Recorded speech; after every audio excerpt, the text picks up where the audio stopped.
الرحمن الرحیم الحمدللہ۔ آج ہماری تلاوت کا آغاز 18ویں پارے سے سورہ مؤمنون۔ اللہ تعالیٰ نے بتلایا کہ کامیاب لوگ کون ہیں، جنت الفردوس کے مستحق کون ہیں، ان کی خوبیاں، ان کی صفات کیا ہیں۔ پہلی خوبی ہے ایمان ہو، نفاق نہ ہو، ریا سے، نفاق سے پاک ایمان ہو۔ جنت الفردوس کے مستحقین کی دوسری خوبی نماز بڑھیا ہو، خشوع والی نماز۔ تیسری خوبی یہ ہے کہ وہ لغویات سے محفوظ ہو۔ لہو لعب، ہمارے ہاں تو لہو لعب زندگی کا مقصد بن گیا۔ اسلام میں جسمانی ایکسرسائز کی اجازت ہے، لیکن اتنی جتنی آٹے میں نمک ہوتا ہے، نہ یہ کہ وہ زندگی کا مقصد بن جائے۔ کیا بچے، کیا بوڑھے، کیا آنکھوں والے، کیا بینا، کیا مرد، کیا عورت، تماشا یہی رہ گیا۔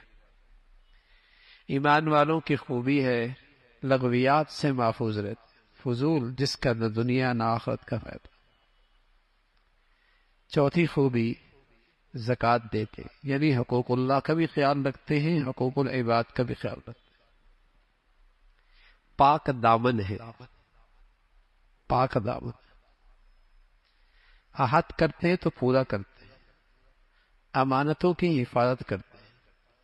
صرف نماز نہیں پڑھتے، نماز پورے آداب اور شرائط کے ساتھ پڑھتے ہیں، وقت کے ساتھ پڑھتے ہیں، جماعت کے ساتھ پڑھتے ہیں، مسجد میں پڑھتے ہیں، پورے آداب کے اس ساتھ نماز کی حفاظت کرتے ہیں۔ فرمایا یہ خوبیاں ہیں جنت الفردوس میں جانے والوں کی، یہ ان کی خوبیاں ہیں۔ فرمایا یہ وارث ہیں جنت کے۔ دنیا میں کوئی مالک نہیں ہے گھر کا، یہاں تو سب ٹرسٹی ہیں، مالک آخرت میں ہوں گے۔ یہاں سب ٹرسٹی ہیں، مالک دنیا جب چاہے گا شفٹنگ کرنی پڑے گی، لیکن جسے وہ گھر مل گیا مالک بن جائے گا، کبھی وہاں سے شفٹنگ نہیں ہوگی، اس کا اللہ مالک بنا دے گا۔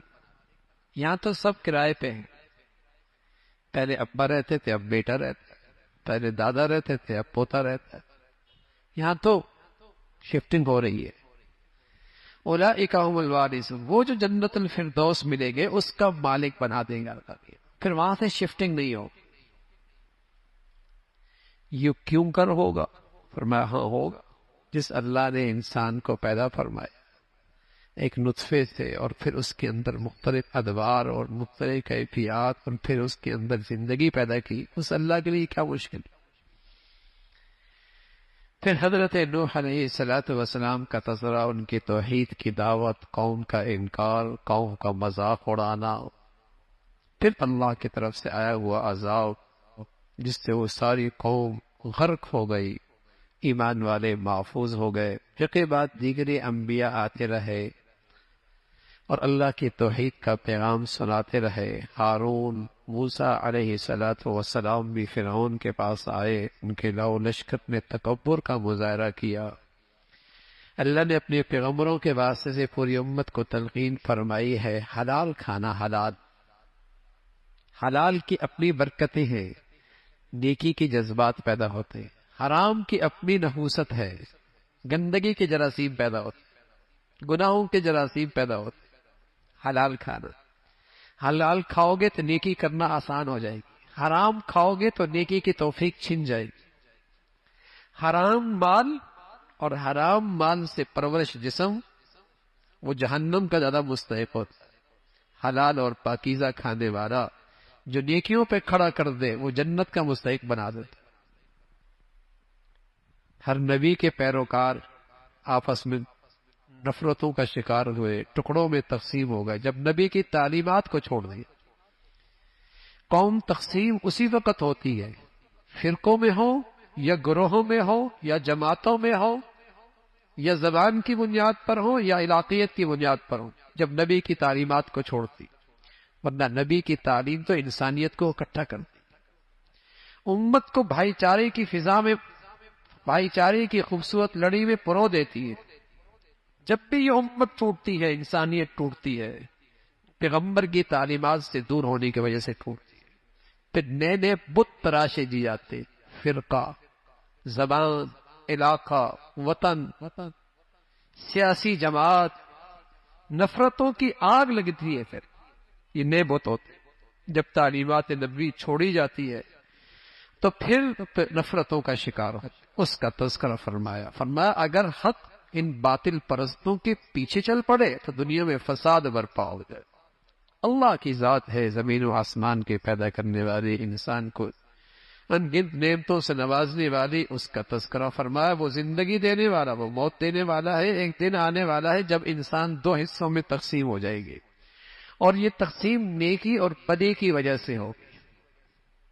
نیکی اور بدی کی وجہ سے ہوگی. نیک لوگوں کے نام اعمال بھاری ہوں گے، برائی کرنے والوں کی نیکیوں کا پلڑا ہلکا ہوگا. ان کے چہرے سیاہ ہو جائیں گے، ذلت اور رسوائی میں ہمیشہ رہیں گے. اور وہ کہیں گے کہاں ہیں آج وہ لوگ جن کا ہم دنیا میں دین پہ چلنے کی وجہ سے مذاق اڑایا کرتے. دنیا میں شیطانیت انتہا درجے کے ہوتی ہے جب وہ دین والوں کا بھی مذاق اڑانے لگتا ہے. اس کا تذکرہ فرمایا. پھر جب قبروں سے اٹھیں گے پوچھا جائے گا کتنے سے لیٹے؟ لبثت یوما او بعض یوم، ایک دن یہ عادت ہے. آدم سے لے کر قیامت تک جب قبر میں لیٹا ہے کہے گا ایک دن ایک رات. اس لیے کہ وہ ہولناک دن جو آنے والا ہے سب کچھ ماضی بھول جائے گا. میں تمہیں اللہ نے محض کھیل تماشوں کے لیے نہیں پیدا کیا، بیکار نہیں پیدا کیا. تمہاری زندگی کا ایک مقصد ہے، اس رب کی احسان شناسی ہے، اس کی بندگی ہے. اس کا تذکرہ فرمایا. پھر سورہ نور ہے. دو صورتیں ایسی ہیں، ایک سورہ نساء، ایک سورہ نور. حضرت عائشہ فرمایا کرتی تھی اپنی عورتوں کو سکھایا کرو. اللہ کے نبی فرمانا کہ سورہ مائدہ مردوں کو سکھایا کرو، سورہ نساء، سورہ نور عورتوں کو سکھایا کرو. اس میں گھر کی زندگی، عفت اور پاک دامنی کا ماحول اور اس کی حفاظت اور گھریلو اور معاشرتی زندگی کے اصول اور ضابطے اس صورت کے اندر موجود ہیں. مسلمان بیٹیاں اپنے ہاتھوں سے لکھا کرتی تھی، اور جب گھر جایا کرتی تھی نکاح ہو جایا کرتا تو ان کے جہیز میں یہ صورت رکھ دی جاتی تھی تاکہ اس کی زندگی کے اصول ہمیشہ یاد رہے. گھر ٹوٹتا ہی تب ہے جب معاشرے سے شرم و حیا اڑ جاتا ہے. جس معاشرے سے شرم و حیا رخصت ہو جائے وہاں طلاق اور خلع کی کثرت ہوگی. جیسے آج اگر آپ عدالتوں میں جائیں تو 99% کیسز طلاق اور خلع کے ہیں. وہ رہنا نہیں چاہتی، رکھنا نہیں چاہتا. جس معاشرے میں بے حیائی اسکول سے لے کر یونیورسٹی تک ہو جائے گی نا، بے حیائی اکٹھی ہوگی تو وہاں کبھی گھر نہیں بنا کرتے، اور وہاں کبھی ازواجی رشتوں میں اعتماد نہیں رہا کرتا. بھول گیا آج مسلمان اپنے دین کے اصولوں کو. تو سورہ نور کے اندر پہلا حکم ہے، فرمایا سورۃ انزلنا. خیال رکھنا یہ ہم نے اتارا ہے، کسی انسانوں کے بنائے ہوئے یہ اصول اور ضابطے اور قوانین نہیں ہیں، ہم نے اتارے. یہ انداز قرآن میں کسی اور صورت میں نہیں ہے، اس صورت میں خاص طور پہ اللہ نے یہ ہم نے اتارا ہے. یہ قوانین ہمارے ہیں. اور خاص طور بتایا زانی مرد اور زانی عورت اگر یہ شادی شدہ نہیں ہے تو ان کو کوڑوں سے مارو، کوڑوں مارو. اور اگر یہ شادی شدہ ہیں اور پھر بدکاری کرتے انہیں پتھروں سے سنسار کرتے. اس میں اللہ کے نبی کے احادیث موجود ہیں. اسلام میں یہ سخت ترین سزا ہے زانی کی، اس لیے کہ یہ صرف بڑا گناہ نہیں ہے، بہت سارے گناہوں کا مجموعہ ہے. بہت سارے قتل کے پیچھے جائیں گے تو آپ کو یہی گندگی نظر آئے گی. بلکہ جس قتل میں درندگی زیادہ ہوگی اس کے پیچھے آپ کو زنا نظر آئے گا. جس قتل کے اندر درندگی زیادہ ہوگی آپ کو اس کے پیچھے زنا نظر آئے گا.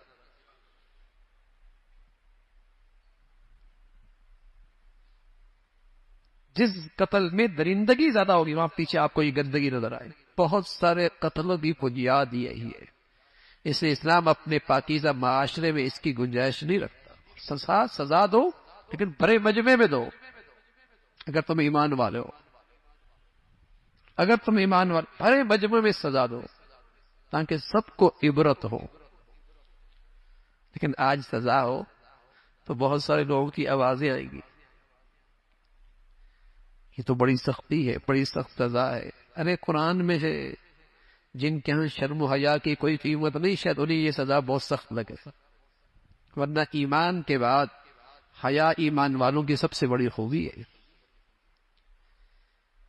ہاں، جھوٹی تہمت لگائی عورت پر 80 کوڑے پھر مارے جائیں گے۔ پاک دامن عورت پر جھوٹی تہمت لگائی، پھر قذف، پھر سزا 80 کوڑے۔ اسلام میں جہاں سزا سخت ہے وہاں اس کے ثبوت کے لیے شرائط بھی سخت ہے کہ 4 گواہ لے کے آنا، گواہی لے کے آؤ۔ عورت نے اپنی بیوی پہ تہمت لگا دی، گواہ نہیں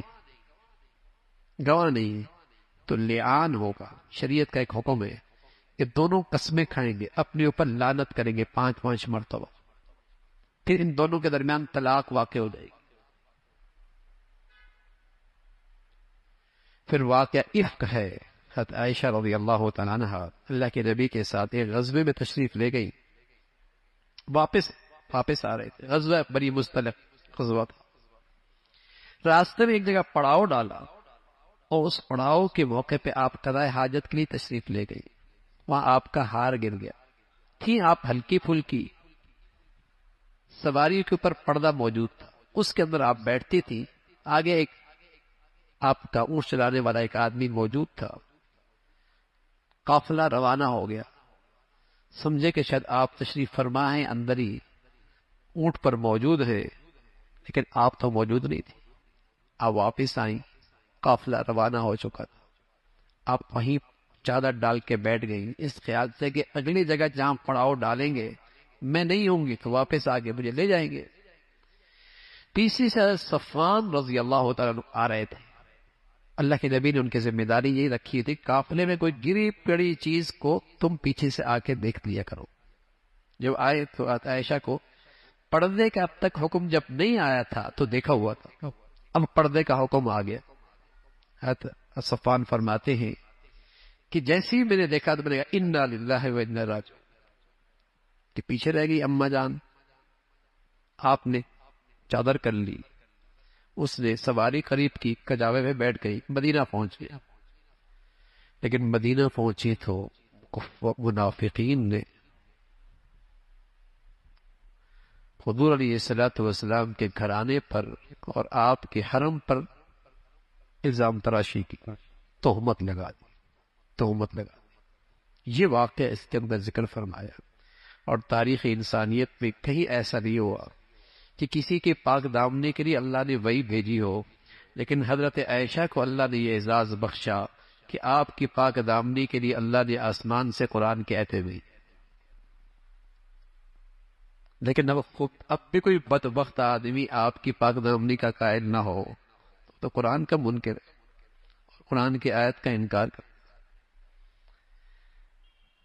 تو آپ کی پاک دامنی کا اعلان اللہ نے آسمانوں سے کیا اور کئی ساری آیتیں بھیجی، اس کا تذکرہ فرمایا اور تلقین فرمائی ایمان والوں سے کہ آئندہ تم کبھی کسی مسلمان کے اوپر الزام لگانے میں ان منافق صفت لوگوں کا ساتھ نہ دیا کرو۔ پھر اللہ نے مذمت فرمائی ان لوگوں کی جو مسلمان معاشرے میں بے حیائی اور فحاشی کو فروغ دیتے۔ جب قرآن کی یہ آیت اتری ان الذین یحبون ان تشیع الفاحشہ فی الذین آمنوا لهم عذاب علیم، اس وقت مدینہ کا ماحول بہت محدود تھا، وہاں ایسا منظر نہیں تھا کہ مسلمان معاشرے میں کوئی بے حیائی پھیلائے۔ لیکن آج دیکھیے نا، ہر چیز کے بیچنے کے لیے بے حیائی کو ہتھیار کے طور پہ استعمال کیا جاتا ہے، ہر خبر کو پیش کرنے کے لیے بے حیائی کو پہلے پیش کیا جاتا ہے۔ اللہ کے کلام میں فرمایا ایسے بدترین لوگ ہیں جن پر اللہ کا عذاب دنیا میں اور آخرت میں، جو مسلمان معاشرے کو خراب کرتے ہیں، اسلامی سوسائٹی کو بربادی اور ہلاکت کی طرف لے کے آتے ہیں، چھوٹے اغراض کے لیے، ذاتی مفاد کے لیے، چھوٹے چھوٹے نفع کے لیے مسلمانوں کا معاشرہ گندا کرتے ہیں۔ دردناک عذاب کی وعید قرآن میں موجود ہے۔ اس موقع پہ ایک مخلص مسلمان اس موقع پہ اس کی زبان پر بھی یہ بات آ گئی جو منافقین کی زبانوں پر تھی. تو ابو بکر رضی اللہ تعالیٰ عنہ ان کی بڑی خدمت کیا کرتے، ان کے ساتھ تعاون کیا کرتے تھے. تو آپ نے فرمایا اب آئندہ میں اس کا تعاون نہیں کروں گا. تو اللہ رب العزت کی طرف سے آیت ہے تم تو بڑے آدمی ہو، جب میں نے معاف کر دیا ہے تم بھی معاف کر دو. کیا تم نہیں چاہتے کہ اللہ تمہیں جلدی معاف فرما دے؟ حضرت صدیق فرمانے گئے اللہ میں چاہتا ہوں آپ میری جلدی معافی فرما دے، میں نے بھی معاف کر دیا. اور پہلے سے بڑھ کر اس کے ساتھ تعاون کرنے لگ گئے، اس کے ساتھ مدد کرنے لگے. پھر فرمایا حضرت عائشہ کو دیکھنا ہے تو آپ کے شوہر محمد رسول اللہ کو دیکھ. گندے لوگ گندی عورتوں کے لیے، اور گندی عورتیں گندے مردوں کے لیے، اور پاکیزہ ہستیاں پاکیزہ عورتوں کے لیے، اور پاکیزہ عورتیں پاکیزہ مردوں کے لیے اس کا تذکرہ فرمایا. اور شرم و حیا اور عفت اور پاک دامنی کے متعلق ایک اصول دیا، جب کسی گھر میں داخل ہو تو اجازت لے کے داخل ہو. اجازت داخل. نجی زندگی کا تحفظ اسلام کرتا ہے. اسلام تحفظ کرتا ہے کہ جہاں کہیں جاؤ، کوئی خلوت میں ہو، تنہائی میں ہو، تو پہلے اجازت لو. اجازت لیے بغیر اندر نہ جاؤ. پرائیویسی آج دنیا میں اس کے بڑے تذکرے چلتے ہیں، لیکن اس کا اصول اسلام نے بتایا ہے اور اس کا تحفظ اسلام نے کیا. لیکن اب تو لوگ تلاش کرتے ہیں اس کے موبائل میں کون کون سے میسج آئے ہوئی، اس کے پاس کون کون سا پیغام آیا ہوا ہے. یہ زیادتی ہے یار، یہ ظلم ہے. اسلام اس کی اجازت نہیں دیتا. آج کسی کی خلوت تنہائی محفوظ نہیں رہی، سب غیر محفوظ ہو گئے. اسلام نے تحفظ دیا ہے اجازت لے کر. ہو سکتا ہے کچھ لکھ رہا ہو اور تمہیں نہیں دکھانا چاہ رہا، ہو سکتا ہے وہ ایسی حالت میں ہو کہ تمہیں نہیں چاہتا کہ وہ اس حال میں تم اسے دیکھو. پرائیویسی ہے، اور تم اس کے لیے اس کی نجی زندگی کے لیے خطرہ نہ بنو. اجازت لے کے داخل. پھر عفت اور پاک دامنی کا ایک اور اصول بتایا. ایمان والو نظریں نیچے رکھو، اس سے تم پاک دامن رہو گے. پاک دامنی کے لیے تمہارے لیے آسانی ہو، اس لیے کہ اگر نظریں آوارہ ہو جائے تو دل آوارہ ہو جاتا ہے، پھر شرمگاہوں کی حفاظت مشکل ہو جاتی ہے. اسلام نے شرمگاہ کی حفاظت کے لیے پہلے نظروں پہ پہرا ڈالا ہے. نظریں جھکا لو. اور صرف مردوں سے نہیں کہا، عورتوں سے بھی خاص طور پہ خطاب کی. حالانکہ نماز کی بات آئی تو صرف مردوں سے خطاب کیا، زکوٰۃ کی بات آئی تو صرف مردوں سے خطاب کیا.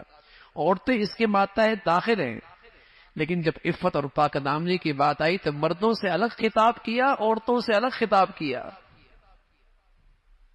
جس حکم کو اللہ اور اللہ کا کلام اتنی تلقین کے ساتھ کر رہا ہے، آج مسلمانوں نے اس کے ساتھ کیا سلوک کیا ہے؟ آج مسلمانوں کی زندگی میں اور معاشرے میں اس کا کیا حال ہے؟ مسلمانوں کے تعلیمی اداروں میں کیا حال ہے؟ فرما کر یہ عورت اپنی زیب و زینت صرف اپنے محرم مردوں کے سامنے ظاہر کر سکتی ہے، غیر محرموں کے سامنے اپنی زیب و زینت نہیں. زیب و زینت میں چہرہ بھی آتا ہے، اور زیب و زینت میں چھاتی بھی آتی ہے، زیب و زینت میں بال بھی آتی ہے. یہ سب زیب و زینت میں آتی ہے. یہ خوبصورتی ہے. کوئی گنجی عورت ہوتی ہے؟ آپ اپنے بیٹے کا رشتہ چہرہ دیکھے بغیر کرتے ہیں؟ یہ خوبصورتی ہے نا عورت کی. تو یہ خوبصورتی کو اجنبی مردوں کے سامنے ظاہر نہ کرو، حرام ہے، فتنہ ہے. لیکن آج اسلام کا یہ حکم مسلمانوں میں بھی نہیں رہا. نماز پڑھ لے گی اور یہ حاجی بن جائے گا، روزہ رکھ لے گا، لیکن جس حکم کو آج معاشرے نے چھوڑ دیا ہے وہ اچھے خاصے دینداروں نے بھی چھوڑ دیا ہے. تسبیح پڑھ لے گی، وظیفے کر لے گی، پردہ نہیں کرے گی. اور پھر وہ باتیں اچھی لگیں گی جس میں پردہ میں سہولت ہے. چہرے کا تھوڑی پردہ ہوتا ہے. تو آپ جو اپنے بچیوں کا رشتہ کرتے ہیں تو سب سے پہلے آپ چہرہ دیکھتے ہیں.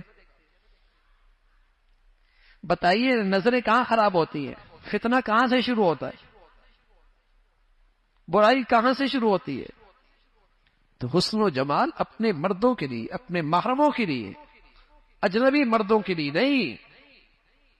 وہاں تو فرمایا تمہارے پاؤں میں اگر کوئی تم نے کچھ زیورات پہنی ہوئی ہے تو اس کی آواز بھی اجنبی مردوں تک نہیں جانی چاہیے، اس سے بھی احتیاط کرو۔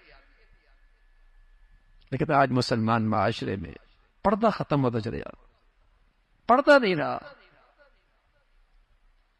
اور نتیجہ کیا ہے؟ نحوست ہے۔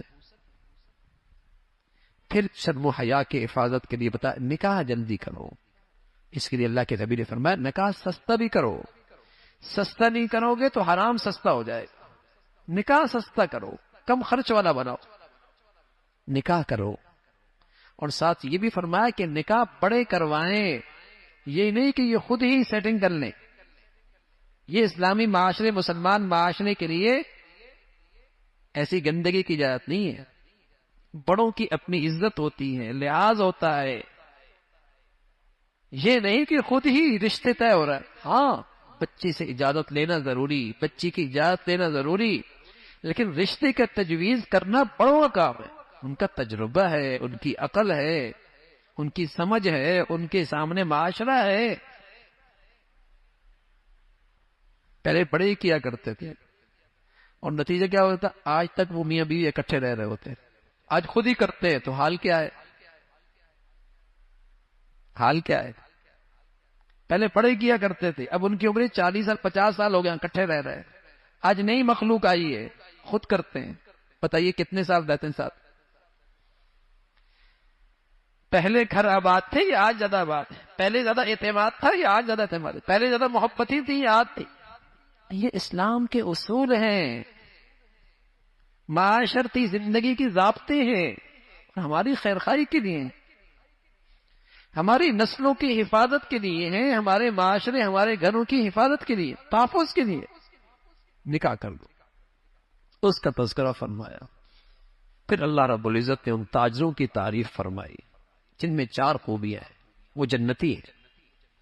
ایک تو تجارت کرتے ہیں لیکن اللہ کو بھولتے نہیں، نماز کا اہتمام کرتے ہیں، زکوٰۃ دیتے ہیں، اور انہیں اللہ کے پاس جانے کی فکر لگی رہی ہے، اللہ کے سامنے حاضری کی فکر نصیب ہے۔ ان تاجروں کی تعریف فرمائی، کیونکہ صحابہ اکثر تاجر تھے، پہلے مخاطب قرآن کے وہی ہیں۔ فرمایا ایسے تاجر ہوتے ہیں، زبان تجارت کے بول بول رہی ہے، خود بازار میں کھڑا ہے، لیکن ایسا جوان مرد ہے، یہ قرآن کہتا ہے رجال، یہ باقی جوان مرد ہے، ایسا تاجر کہ بازار میں کھڑا ہے، تجارتی معاملات کر رہا ہے، لین دین کر رہا ہے، لیکن دل اللہ سے غافل نہیں ہے، ڈنڈی نہیں مارے گا، خیانت نہیں کرے گا، ملاوٹ نہیں کرے گا، جھوٹ نہیں بولے گا، غلط بیانی سے کام نہیں، اللہ کو حاضر ناظر سمجھتا ہے۔ ایسے تاجر کی تعریف،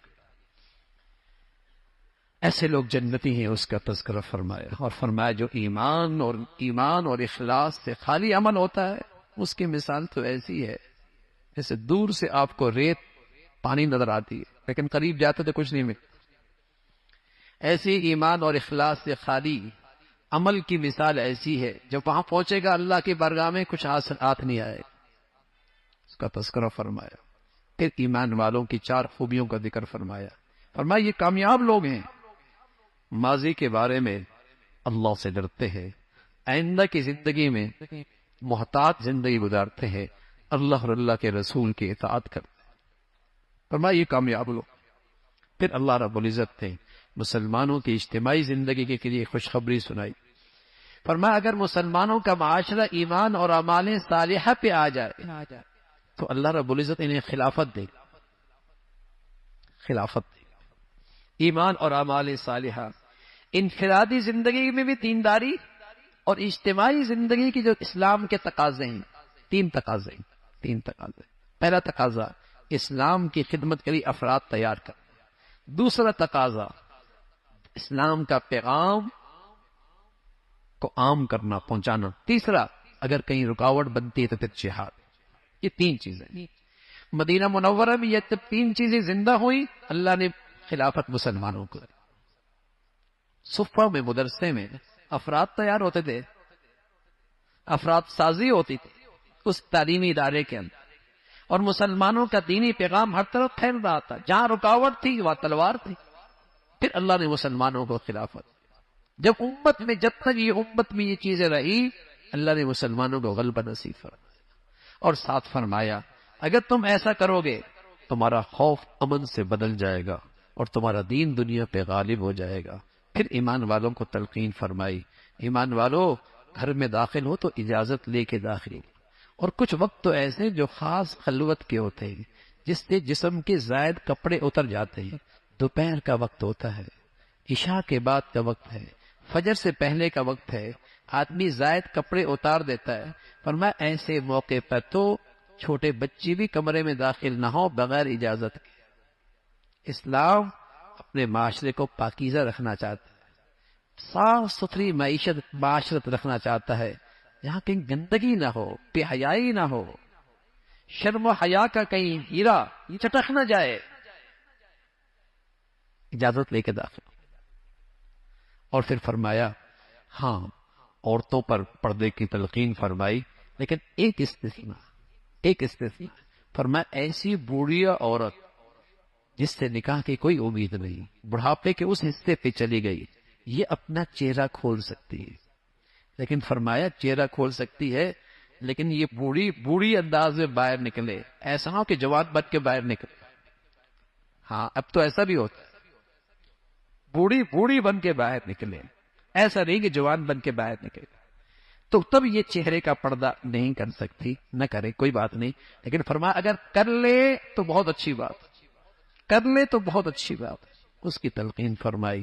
فرمایا گھر میں جب داخل ہو اجازت لے کے داخل ہو، سلام کر کے داخل ہو، اور کسی اہم معاملے میں تمہارا اجتماع ہو، بیٹھے ہو، اور کوئی بڑا تمہارے اندر بیٹھا ہو تو اجازت لے کے جاؤ، یہ ادب ہے، یہ اس مجلس کا ادب ہے اور بیٹھنے والے کا اکرام ہے، اس کا تذکرہ فرمایا۔